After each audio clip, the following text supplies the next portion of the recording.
What up, people? Eman The Barber, Goat in the Making, your favorite barber traveling podcast host. All I gotta say is, Baltimore, we are so funny and talented. Thank you. Basically, what I'm doing right here, I'm lifting your sprocket cables up and fixing your transmission denominator right here in the back on yang. And then I'll probably go ahead and give you a tune up on your throttle dying, and then go ahead and put some spoiler sprocket cables in the back so it'll come together into the alignment, and it's gonna get the alignment right when you go and get your the inside of your engine shaft located. You see what I mean? Explain it. Alright, so basically it's like, like underneath your jettle right there where you got the sprocket cable dang in the back under, and then you can put the piston shaft naggins that connect into with the tubes that go into the radiator brigadiator on the yang. You blend that together, and then you get a blend in the back of the throttle. And a whole lot to it.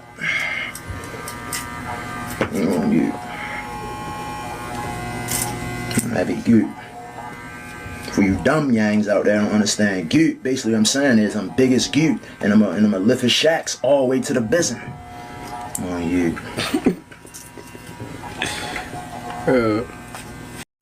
To be in character like that and hold your composure is one of the hardest things to do when you're being that funny, whether on purpose or inadvertently.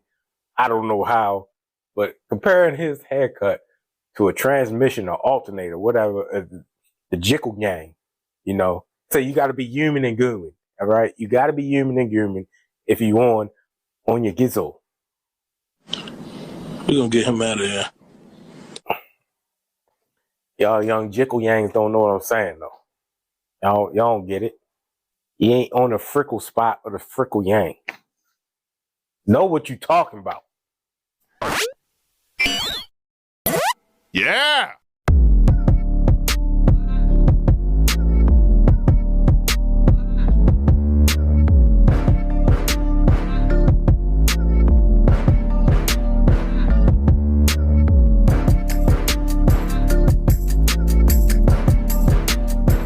What up, people? We live. Welcome back to the Cuttin Up Podcast. It's your boy, Eman The Barber, Goat in the Making, Savant Extraordinaire, your favorite barber traveling podcast host, motivational enthusiast, and you see it.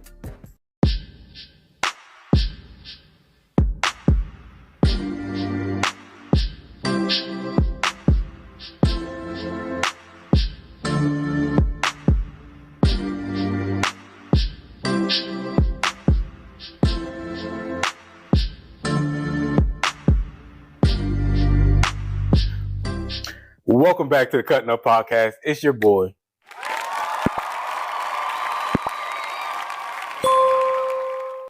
All right. So before I move on to the better part of the show, I got to give outstanding recommendation. Well, not recognition, excuse me, not recommendation. Two women that's killing it right now that a lot of people, unfortunately, don't know about. Two young sisters. First, Nijaree Canady, softball pitcher for the Texas Tech Rangers. Used to be at Stanford, transferred over, and she's the best player in college baseball, well, college softballs, and became the first woman to reach $1 million in the NIL contract deal. You ballin' out, man. You ballin' out. Where they do that at? And softball don't get that many eyes. It's not a lucrative sport for women. It's overshadowed. There's no professional level. Well, I think that they're about to create one, but right now, after college, it might be some, but you ain't getting paid. You're getting paid, just a little bit of money. Just like that WNBA. Well, unfortunately, everybody except for, I'd probably say the national women's soccer team, who's won multiple World Cups and world gold medals. They definitely have a legitimate argument to get some type of better pay, but it's just the fact that the drawing of the eyes, that's the only reason why women don't get paid more, unfortunately.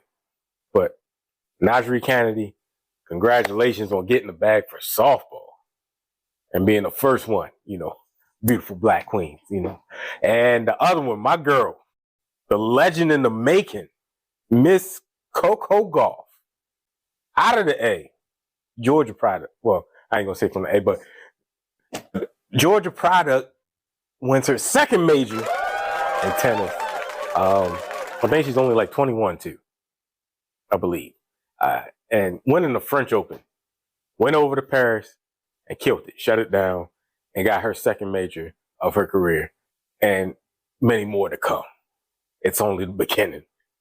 And our girl she's carrying on the legacy. She's the next in line after kind of Naomi fell off and oh yeah, my other girl, Sloane Stevens, I don't know if she plays anymore, but she then went off and got married and having babies and stuff. But she's the next in line after Serena and Venus, the young African-American tennis players. Shout out to my girl Coco Gauff for her second major title. We're going international. Hopefully she can do her own Coco Slam. I know she missed the Australian Open, but next is Wimbledon, and then next is the U.S. Open. Hopefully she can get her second title there. So I'm hoping to Wimbledon next, because she's been to the finals there, and then get another U.S. Open title. So let's go. Coco Gauff, get with it, people. I know I've been missing a few weeks. My apologies, but your boy got caught up. I've been trapping in the trap, doing one of the things I do best. But the NBA Finals is here and it's cooking. It's been some great ball play. And the ones that we can for sure get our hand on, we got to come up with those balls. So, I think, Jesus Christ, it's crazy. Oh, my God. Wow. No, that reaction was to my words. One definitely unexpected team, the Indiana Pacers, has a very good chance. They are giving the heavyweight haymakers in the finals to OKC. Took game one on the phenomenal, once again, Tyrese,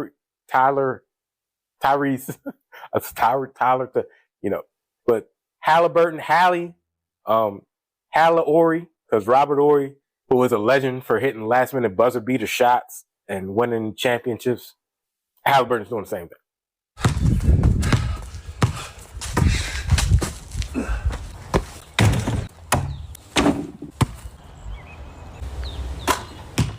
Yes. Just this playoff run alone, he's made 4 game-winning shots. The man is cooking. They called him underrated, but yeah, he's phenomenal. And then I seen this one reel. It's kind of comparing how he shoots, because he has one of the ugliest shots. It's got a hitch, it's got a glitch, and it's got a spin to it, and it's just unorthodox. But that thing goes in when it counts the most. I'll make shots, you blow the whistle. No, just do your job. What's my job? Let me show you. Hey. So OKC, they tied it up 1-1. Game 3, I think, is Tuesday or Wednesday. But SGA is coming to play. He couldn't close it out game 1, but he's still averaging 30 in the finals so far. I still think that the Thunder are going to win their first championship, but we shall see, because it's up in the air. It's a toss-up. I believe OKC is going to win it in 6 games. I had them doing a gentleman's sweep at first, but they're not beating the Pacers in 4 straight games. I don't see it. The team chemistry on both sides is great. It's impeccable. And they have deep benches or deep rosters, so they can sub in and out and not really lose no momentum throughout the game when you take your stars out. So we'll see what happens, though. We'll see what happens. Moving on, I seen an interesting clip off the Pivot. It was talking about Steph reminiscent about going to the league and just his ascension in the NBA and being the greatest shooter of all times that we have ever seen. But in the genesis of it, he kind of felt like he had imposter syndrome, basically not having the confidence or believing that he belonged in the league. And if you think somebody like that kind of has that self-doubt or kind of the thought that as great as they are, initially they didn't belong or feel secure in their skill or comfort level, it says a lot. I'm going to bring it home to, like, personally, I would say in my barbering career, I never had imposter syndrome. Now, I felt like I belonged, but I didn't really, in all honesty, I really didn't want to do it. I really didn't want to be in the beauty or barbering industry or hair industry. It was kind of a fallback. I said, because at first it wasn't my passion. So I definitely didn't feel like I had all the validation, put it like that. And I think a lot of people that get in this industry feel that way because unless you have a strong foundation and support system, especially going to a new shop, if you ever have to, or just transferring to a new job or a new school or something like that, and you're leaving your old friends and associates and connections and got to start new ones, sometimes it can be a very trepidatious transition. Not easy going at all. I ain't gonna hold you. You can't. Because you got to start new clients and stuff like that. And hopefully your old clients follow you to the new spot. So yeah, that's where I would say I didn't always feel validated. Now, I definitely had people, friends and family in my corner from the get-go. Cousins, my brother, and some initial clients that are with me today, 10 years later, is phenomenal. From the trap to where we are now, they still here. So that gave me confidence and some type of validation and a sense of, wow, I can take this to the next level. Now, what propelled that is a couple mentors I had. Shout out to Jay Evans, my girl Jay Evans. I want to say my hair industry mom or supporter. And of course, the person I got my license under, unfortunately, he passed away. A couple insights from my parents, but at first they initially didn't believe that this was a sustainable career. And my brother too. My oldest brother, I'm talking about Mr. Idea McGee. That man has some phenomenal ingenuity when it comes to making money. So he'll give you the seed. You just got to water it and nurture it and make it grow. And that's what I did here. After that support, having that support system, I say the validity came when I started going to events. And I turned from spectator to being somebody that influenced and somebody that had spectators themselves now because people are watching me. Whether it be me entering the contest, get my head bust because I left some equipment at home, still did the contest, but didn't have all the equipment. So it's like I was just there for the participation trophies. Hopefully somebody liked my work enough that I would get a trophy, but it built confidence and going in front of a whole bunch of strangers and having all eyes on you at an event. You got cameras going, you got people watching you. You're competing against some of the same people that inspired you, or you like, man, that dude is killing it. Yo, is dumb nice with the hair. So when you're competing against people you look up to, how they say, put your big boy pants on, come ready to play. Well, don't come ready to play. Playtime is over. We're in the game now. So that switch from being somebody who was a spectator to being somebody that somebody spectates now, I say that was my biggest sense of, oh, I belong. I got a little bit of juicy. I got a little bit of influence that can do better and good. How they say, there's a method to the madness.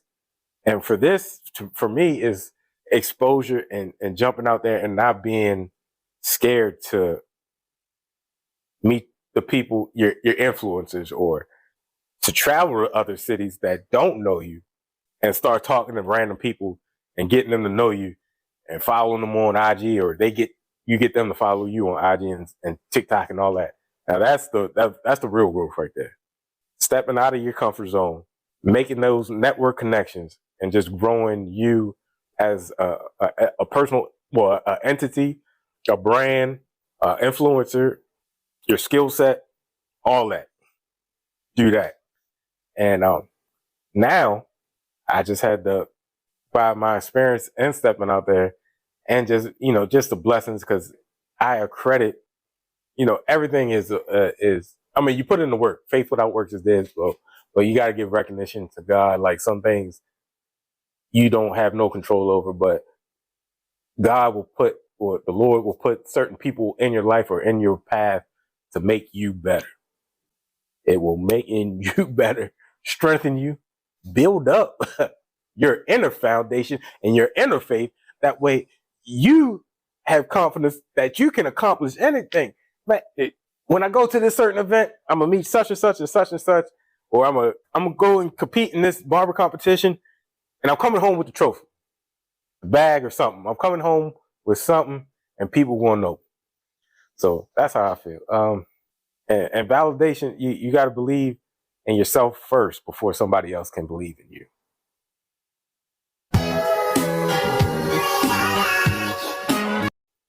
All right, so that's my little spiel for today.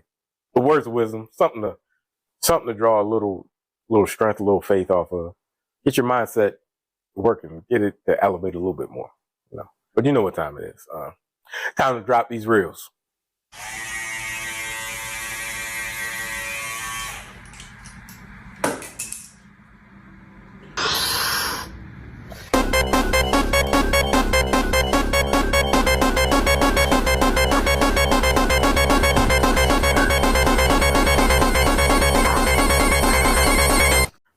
Taking that deep breath in and just bend over. So true. That is funny. There's people, just go to get some type of physical activity in whatever you do, because trying to unbig your back is a tall task, and it's hard to do. Oh, you're lit! You're lit! Woo! Yeah!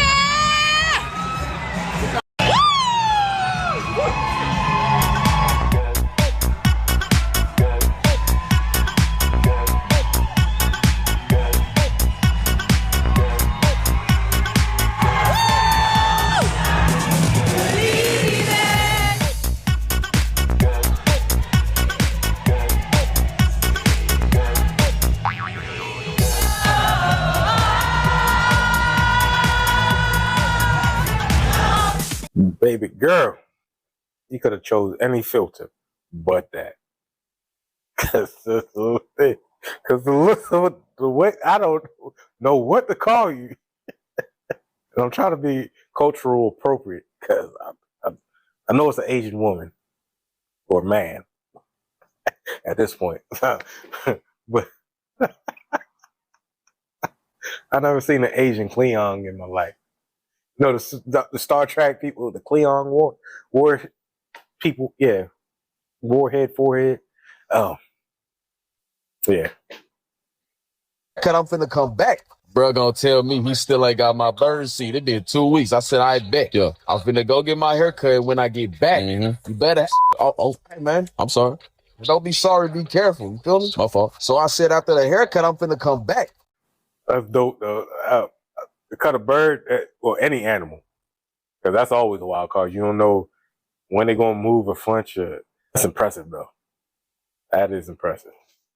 Speaking of birds, I don't know if y'all felt the same way I felt this spring, but it seemed like birds, they was on a mission to attack especially if you just had to watch, every clean car, but cars in general. No joke. No cap. I ain't even exaggerating. I was going home one day, pulling up. Now I seen some bird spots around other cars that were parked on the lot. Why? As soon as I was about to walk in the house, I'm walking up, I see the bird coming. And in my mind, I'm like, no, you're not going to do what I think you're going to do.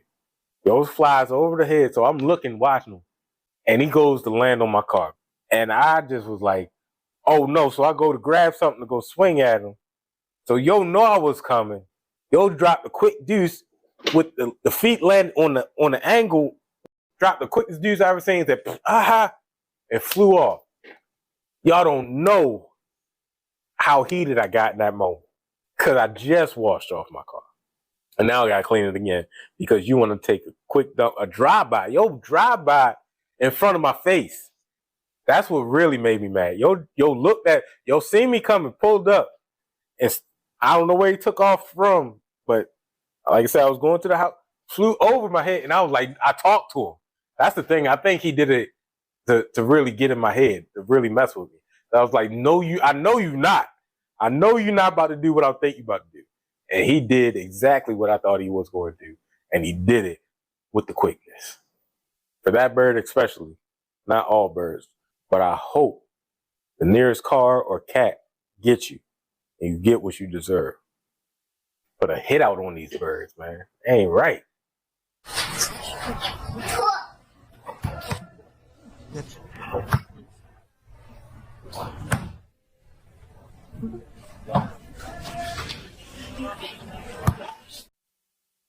Shoot. And for him to be a southpaw and that accurate and have the form that he has, we'll see him about 18, 19 years. That's impeccable for that to be that young. No older than 2. And just to have the perfect form from the southpaw side, man, problem. Come on, son. Come on, son. Come on, son. Straight skibbity pack action. That's what I'm talking about. Get to the beat down. That's when I wanted to do that bird that pooped on my car. No challenge needed. Man, square up, wing up. Fight me. That's what I wanted to do.